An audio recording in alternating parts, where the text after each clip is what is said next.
ને પાણી આપવા ઉગ્ર રજૂઆત સાથે આવેદનપત્ર આપવામાં આવ્યું હતું। રાધનપુર ખાતે નર્મદા વિભાગની કચેરી ખાતે મોટી સંખ્યામાં ખેડૂતો પહોંચ્યા હતા, જ્યાં હલ્લાબોલ કરી કેનાલમાં પાણી આપવાની માંગ સાથે ખેડૂતોએ વિરોધ દર્શાવ્યો। નર્મદાની કેનાલમાં પાણી બંધ થતાં ખેડૂતોની કફોડી હાલત બની છે।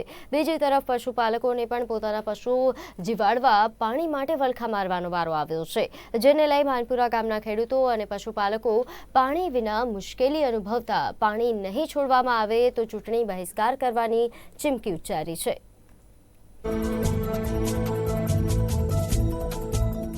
આજે અમે રાધનપુર નર્મદા ઓફિસ ખાતે લગભગ 10-15 ગામના ખેડૂતો સાથે મળી અને બીજા 500 ખેડૂતો અમે ગામમાં મીટિંગ કરી ત્યાં રોકાણા છે અને 50-100 ખેડૂતો અહીંયા નર્મદા ઓફિસ ખાતે આવેલા છીએ અને અમારી એટલી જ માંગ છે કે 15 દિવસથી પાણી ઓછું મળતું હતું અને હજુ 1 મહિનો પાણી વધારવામાં આવે તો અમારા પશુપાલનનો ધંધો હોવાથી ખેતી તો પૂરી થઈ ગઈ છે, શિયાળુ પાક પણ 1 મહિનો પાણી વધારવામાં આવે તો અમારે પશુપાલનનું જીવન થઈ શકે એમ છે।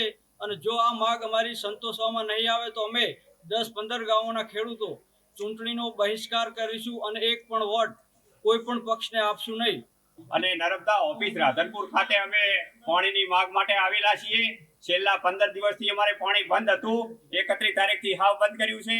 હજુ અમારે 1-5 તારીખ સુધી પાણીની જરૂર છે, એટલે સરકાર ગમે કરીને કે આ નર્મદા કેનાલ વાળા ગમે કારણસર અમને પાણી 1 મહિનો પૂરતું આલે એટલે અમારા પશુપાલન નભે, અમારો ઘાસચારો બધો સારી રીતે 1 મહિનો રહે તો અમારા દિવસો ટૂંકા જાય, એની માગ કરવા માટે અમે સર્વ અધિકારીઓને નમ્ર વિનંતી કરી।